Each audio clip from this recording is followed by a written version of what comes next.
This is Hot 93.3 Chat with Chacha, and I've got a fantastic guest in the studio. I got King Joel in here with me. Yeah. Well, yeah. Weibo. Welcome to the show. Here's your applause. Hey, Thank you for joining me. You're actually my first guest of 2022, so a happy new year. It must be special. Happy new year to you. You did listen to the song that we just played, right? Oh, yeah. What do you think about it? No strings attached. I mean, that's just how it feels. It's keeping it real. Is that something that you subscribe to as well? No strings attached.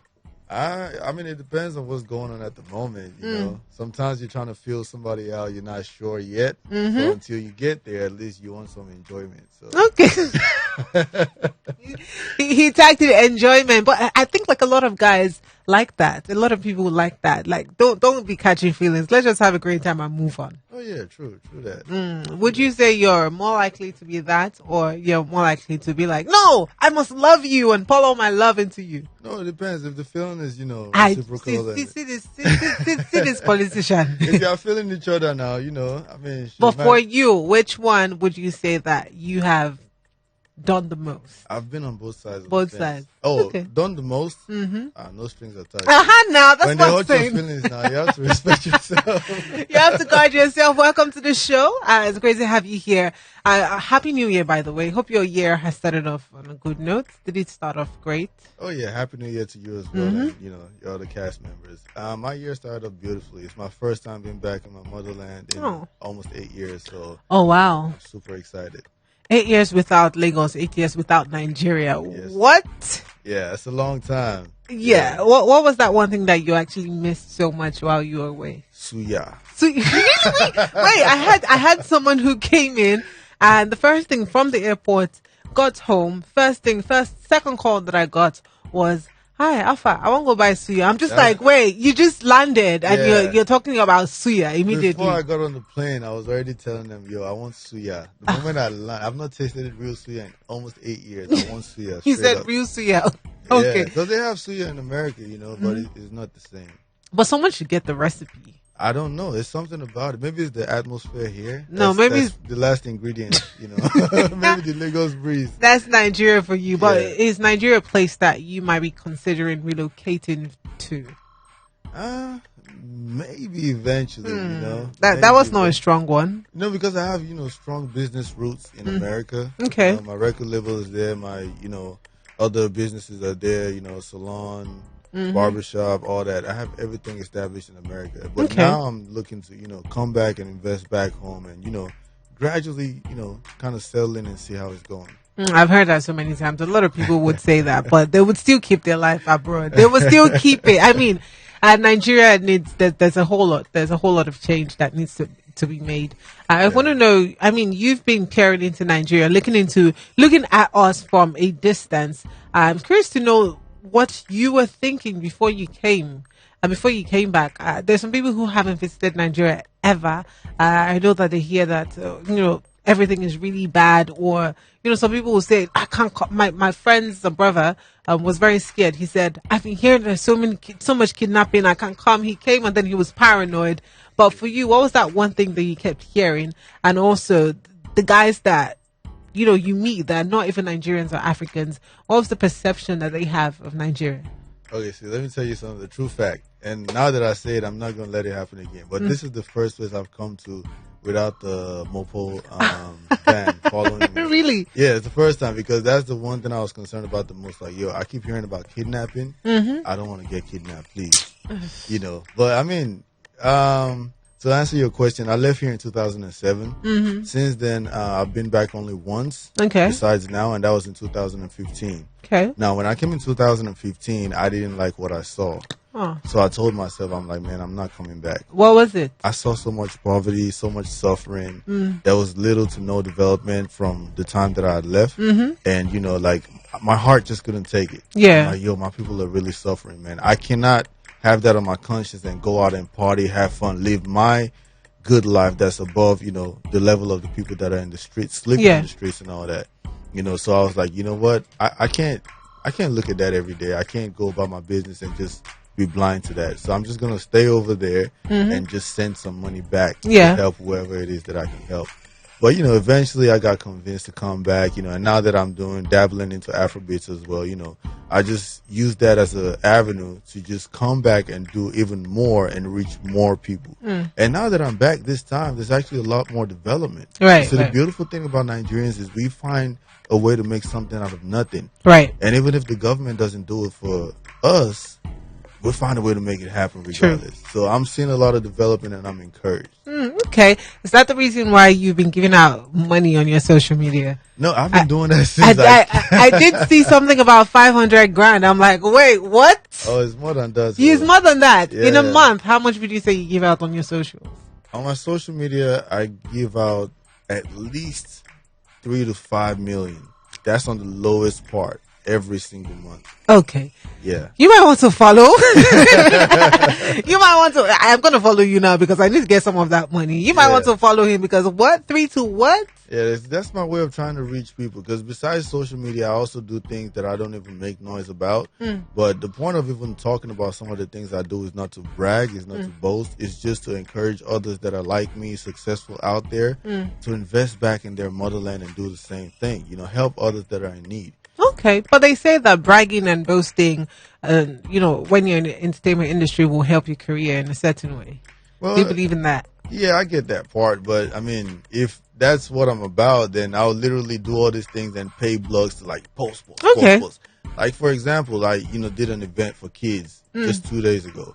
I spent over 15 million on my personal money. Okay. I didn't reach out to a single blog to carry it or cover it or post it because that's not what I'm doing it for. Okay. I'm doing it for the people, the lives that I'm touching, the lives that I'm changing, and the people that are able to go further and also bless others, by way of what they saw me do. Come on, preach. Preach. You know what? Let's take a music break. We'll be right back. I'm about to turn into this person that Ara Star and CK are talking about in this song. The Happy Fair is here. My name is Chacha. Lagos' Hot FM. Ginger was in the studio. This song, Zombie. It makes someone think that you guys singing Amumu for Love. Yes, sir. Yeah, you? Yeah, I told you I've been on both sides. Okay, on both sides. Okay, we'll take that one. But what is it for you? What is music to you? I absolutely like to know with every guest that comes here because music means different things to different people. To you, what does it mean? I mean, music is life to me. Music is culture. Music is a way of life. Music is prophecy. Music is, preaching. Music is just, a way of unburdening your soul, of all the problems and everything, your trials and tribulations. Music, goes into every facet of life. And, it's a tool that's just beyond, just what we create to just vibe to and dance to and whatnot. It can change your mood in any way, shape, or form. So I've been writing since I was a little kid, and that was my outlet, Right. When I was going through, things that I was going through as a young boy. So writing lyrics helped me a lot. Just harmonizing helped me a lot. And that's where the foundation came from. So that's what music is to me. It's just pure life. Okay. When you write, do you have someone in your head, a situation in your head, or do you write based on other people's experiences and things they felt? Or would you say your music is more personal to you? It's a little bit of both. Or, more than anything else, I like to, talk about what's going on around me. Okay. So you can say, in a way, shape, or form, like my music is influenced by things that I've been through and things that I see around me.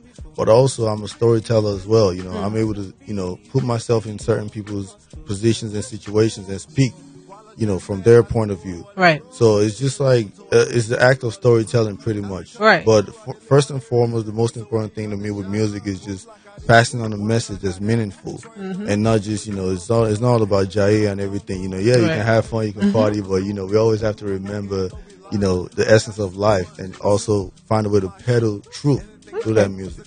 What is that one thing you would say that you actually love singing about? When you listen to Nigerian music, I think, who was it? This guy. What's this guy that's making noise now? Shatawale. Yes. Was he the one who said, there's so much, what's funny now? Why are you laughing? he said something about, there's so much, monotony in music, saying everyone sings about the same thing. People use the same way. So I'm curious to know, you as a person, what is that one thing you would say that you like to sing about, what you're comfortable, talking about in your music? I told you already, preaching, just talking about things that's going on, real reality, real facts and things that are affecting people. in general. That's why my first single was "Let Us Breathe." Focusing on the issue of racism and police brutality in America. And after that, I dropped a small EP titled "I Am," which pretty much just detailed, all the things that I went through in my childhood and how, I became successful. And then after that is, when I touched on Afrobeat and, I started with the party thing because, you got to wet the floor. Right. Let people, vibe. They don't want you to just come in and just start talking about political stuff and all that. But the next single is Ginger, and that's politically infused. So you'll be vibing, but at the same time, you're listening to some real stuff. What is that one thing from your childhood? You did mention that, you've been shaped from childhood into this music thing. What experience would you say is that one thing that has shaped you to the person that you are? Do you have anything that you remember from your childhood and you're like, this happened and I was like, this is not going to happen again? Oh, yeah. I'm a product of a broken home. My childhood was very rough. And I was, detached from my siblings at a very young age. Right. So, my mom had 4 of us, and I was the youngest. I am still her youngest. And, I got pulled away from her and, the rest of my siblings. So I grew up alone, kind of isolated. So my comfort thing was just to, read and write. And then I found my way into writing poems and, lyrics. And that's what helped me cope. And that's what got me out of the, dark spaces that I was in at the time. I can relate. No, I can't relate, but I can understand talking about a dark space and finding an outlet. Yeah. Okay, all right. So what's your relationship like with other guys in the industry?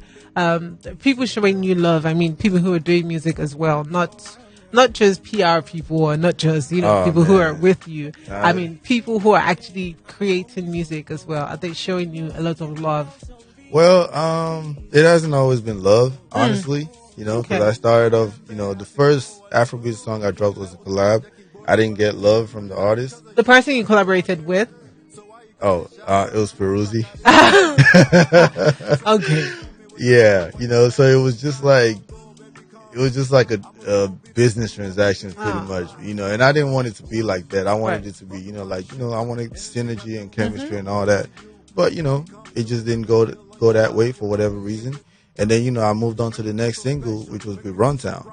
And Runtown did the same thing. He actually snaked me because we picked a date for the release of the song, told him, hey, I was putting a billboard in Times Square, all that stuff. And it was like, okay. And guess what he did? He dropped the song on the day of our collab. He dropped a song of his on the same day. Yeah, because he knew there was going to be some buzz. I was going to be promoting his name and everything. And he used this to promote his project, and he never promoted the project that we did together. Come on. So that's some snake stuff. But anyways, that happened. Has that actually changed your mind as to making friends in the industry? Did he make you build a wall? Like, okay, you know what? Hold up, guys. It's not as I thought. Because, I mean, if I were to do music with someone, I would assume that later on we'll be able to connect and be friends.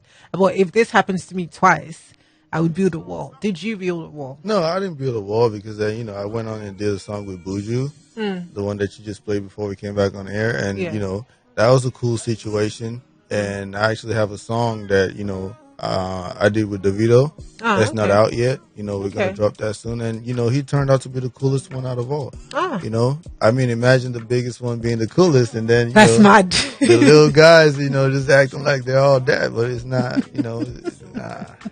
I can imagine. They say this industry is a dog-eat-dog world. Like, I mean, as much as you might look like friends, you might not be friends. Yeah, it's very shysty. A lot of them are just after that, just grab and go. Just grab the cash and go on with their business. Well, would you do that if you were in the shoes? I would never do nothing like that. No? I'm too genuine to be that type of, shady person. I can bet that people are currently in your DM, up and coming artists, asking for collaborations or asking for favors. Have you responded to any of these guys?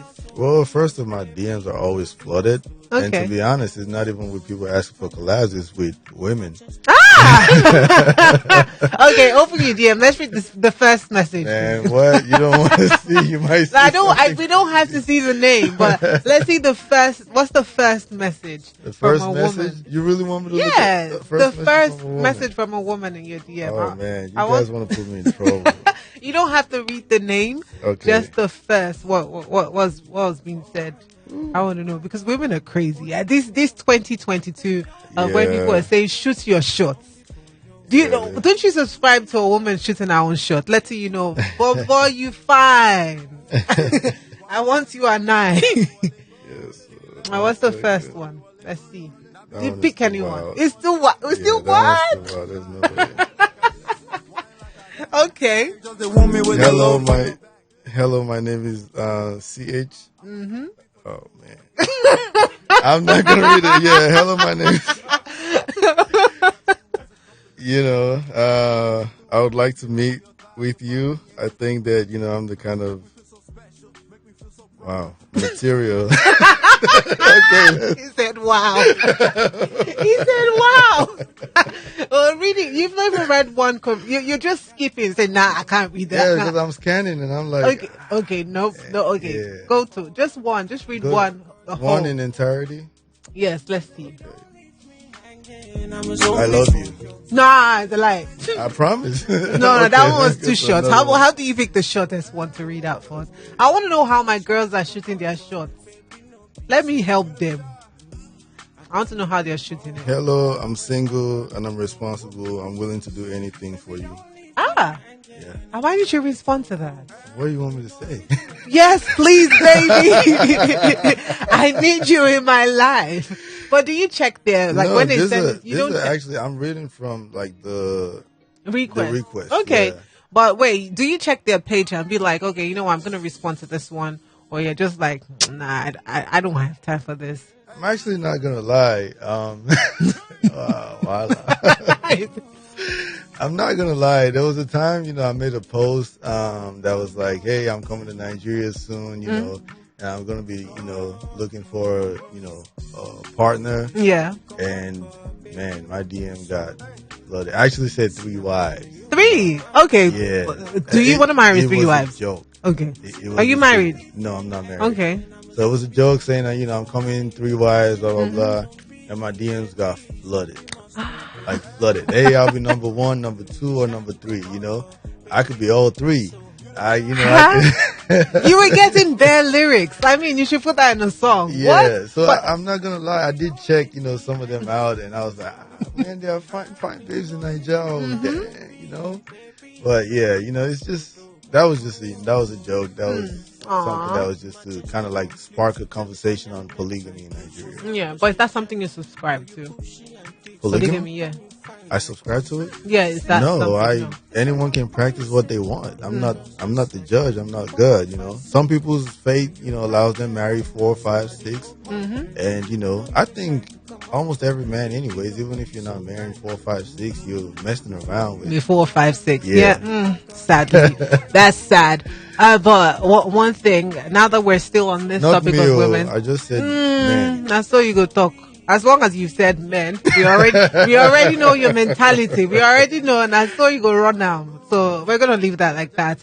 So now, do you subscribe to women shooting their own shots? I know that over the course of, in fact, from 2020, people kept on saying, shoot your shot or enter that DM, do all of that. No, you don't. Absolutely. Shoot your shot if you can, but just do it in a classy and tasteful way. Okay. Yeah. There's ways to kind of flirt and kind of break the ice without not being too desperate, or thirsty. Yeah. I think, baby girls, you need to learn. You can see he has plenty of DMs. Yeah. Too many. You need to be up there. All right, let's go back to the music for a bit. When you're not creating music, what are you doing? You said you had other businesses, right? Yeah, I have other businesses. I'm based in Atlanta. So, I have, barbershop, I have beauty salon, I have real estate business investments, and I'm also really heavy into crypto and stocks.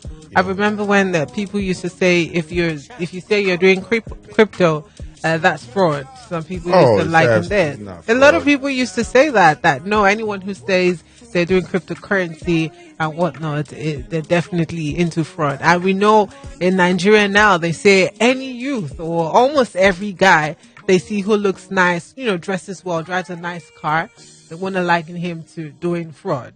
I'm curious to know if, since you've been around, if Nigerian police has stopped you or anything. Has anyone stopped you? Nigerian police escort me everywhere, so how would they stop me? These are the type of people that we need to put out there. We need to call you guys out. How do you take people? In fact, first of all, we don't have a lot of policemen enough to go around. We have about 33,000 in Lagos State. Covering millions of people. And you're already taking like 4 to yourself. Nah, 8. 8! Hey, God. See what, Hala? I'm just going to leave you with that. Now, let's get into your music again. You have this one called Foolish. Yeah. Okay, what was it? What was your state of mind while you were creating Foolish? Yeah, Foolish was, produced by my brother Spells, I had spent a lot of time in Mexico filming for my project, the Living God project. Yeah. Man, this guy, you're calling names that... Who goes to Mexico? Yeah, I spent about a month there filming, Okay. I had just gotten back from Turks and Caicos and Puerto Rico, and I was also going to Aruba. So the whole mindset was just, you know what? Let's make something that, just talks about trips and just traveling around, just enjoying the world. And that's where Foolish came from. Take a trip with me, let's get stupid. Because, if you're going on all these trips, I mean, you're going to want some companionship. Right. Girlfriend, or wherever you go, if it's the people that are into Olusho, I don't know. I just heard that word. That is a very bad word to use on radio, by the way. Sorry. I'm so sorry. But don't stop the other one. Let's know that you're saying it. Oh, yeah. So, it's just something you just, a song, for when you're traveling, summertime, because most people travel around summer, with their girlfriend, with their boyfriend or whatever, and just go have fun. So that's why that's where that came from. Take a trip with me, let's get foolish, have fun. Okay, let's listen to the song. We'll be right back. Lagos's Hot FM. El Espacio. And it's what? Can you say it again? I'm sure you read that thing over and over on the paper. To say. It's part of me, baby. Oh wow, you just wanted to shut me off. But what does it mean? It means your love is all that matters to me. Say it again. Esta pasión. Esta canción es para mi bebé. Esta canción es para mi bebé. Hey, I low-key feel like I might be saying rubbish, but you would just say yes. Or you might even be saying, you might not even be pronouncing it properly. Oh, no, I know what I'm talking about. As I start, is there anything you know in that language? Yeah, I do. Say something else. Tu amor es todo lo que me importa. I wouldn't even know if you're lying or not. So that's the truth. I mean, your audience can call it out. What other languages could you speak? English, okay. Pidgin. I don't know if Pidgin is considered a language. It is. And Yoruba. Okay, all right. And now that we've listened to Foolish, this is the last song that you dropped, right? Yeah. Foolish. What else is coming for you? Do we have more music coming? You said you have an EP coming up? Yes, and before the EP, I actually looking to drop the solo song, Ginger. Okay. The one I said is politically infused. It's vibes, but, it has a message behind it. And, probably going to drop the one with Davido as well, as, as a follow-up before we drop the EP in March. Okay, seems like in 3 months. So that's the space of 3 months, dropping 2 songs, yeah. 2 months. 3 months. So your 2022 plan is already rolled out. Oh yeah. So what are you looking forward to for this year? For this year, I eventually want to come back to Nigeria. Of course, I'm not waiting 8 years before I come again. I'll come back in the next couple of months. Do another event to give back to the people, and probably do some more videos or whatnot. But eventually, around the festive season in Nigeria, I want to come back and do some shows. Okay. All right. Thank you so much for giving back. And I also wanted to thank you for donating during the end SARS. Oh, thank you. You did send some money to people. You weren't here, and you did. And the end SARS brought about a Twitter ban. And today is Twitter Nigeria's independence. What do you think about the fact that, now, after the whole NSAS campaign and, Twitter being banned for a while, today we're allowed to tweet freely without using VPNs. What would you say to the Nigerian government? I just think it's all part of the suppression of the people's voices. They say it's a democracy, but it's really not. A democracy, like, people should have a voice, and they're taking that away. They're taking away the voice and the power of the people. And, it's still the same circulation of, the corrupt politicians that, stay in power and take, a big chunk of the funds to themselves. Because you have, these politicians are among the wealthiest people in the world, Right. and your masses are amongst the poorest people in the world. So, you see you're doing something wrong. Let the wealth get to the people. Create more opportunities, create more jobs, pay the salaries of the important, workers like the police force, hire more policemen, train the military better, like hire more teachers and pay them their salaries, It's not cool for them to go months and months without getting paid. Part of their frustration and their pain is not gonna, bleed well on the kids. They have to. Everyone needs to be happy doing their jobs, and that's how you build a better Nigeria. A lot of people are now at this moment are speaking about their intentions to run for different positions, and a lot of people are screaming, "Where are the Nigerian youths? People who can actually do this." Do you think that you could ever, this is just a question, ever campaign or want to post in the government? Ever? No. I'm not a politician by any stretch. Okay. First off, my heart is too big. If I could, I would save the entire world by myself. And in Nigeria, I know that's not going to happen because there are people that will suppress that in a heartbeat. Right. Or they would just, probably just take you off. You just go missing. And I don't want that smoke. I don't want no problems because we have a lot of educated, intelligent people in Nigeria, like young people that could actually run, for presidency and actually do good for the country. But it's the same old men that are still running. Right. They're governor here today, and then just circulate back to president, and then wait a few more years and come back into Senate, and then back. It's like let the educated youth come in and bring about some change. Let them bring in the innovative ideas. You see Nigerians prospering in every single country they go to because we're that intelligent, Right. But they're not allowing us to do all that in our country. They make it so hard because they just want to stay in power and stay doing what they've been doing. Okay, fair enough. Thank you so much for joining me, King Joel. If anyone wants to follow your progress, you have new music coming out. And as I've mentioned, that you give away money on your gram. I'm so sure some of my listeners want to tap from that. How can someone follow your progress? Wait for you till you drop new music. How do they join the King Joel Army? Oh yeah, so actually my army, they're called Angels of God. Angels of God. Yeah. Okay. That's what cool. my fans are called. Because I say that because we do God's work. Okay. Which is doing good and giving back to Okay. the less privileged. And if they want to follow me, my page is at I am King Joel, IAMKINGJOEL. You can follow me on there. I always post updates, show people what I'm doing and, let them know the next move and all that stuff. I'm also on Twitter and TikTok, but I'm not really big on those. Wait, on TikTok, do you do those dances and everything? No? Zero dance. You don't, none of them? Maybe I'll do some, but for right now, there's nothing on there. Okay. Thank you so much for being here. Lagos's Hot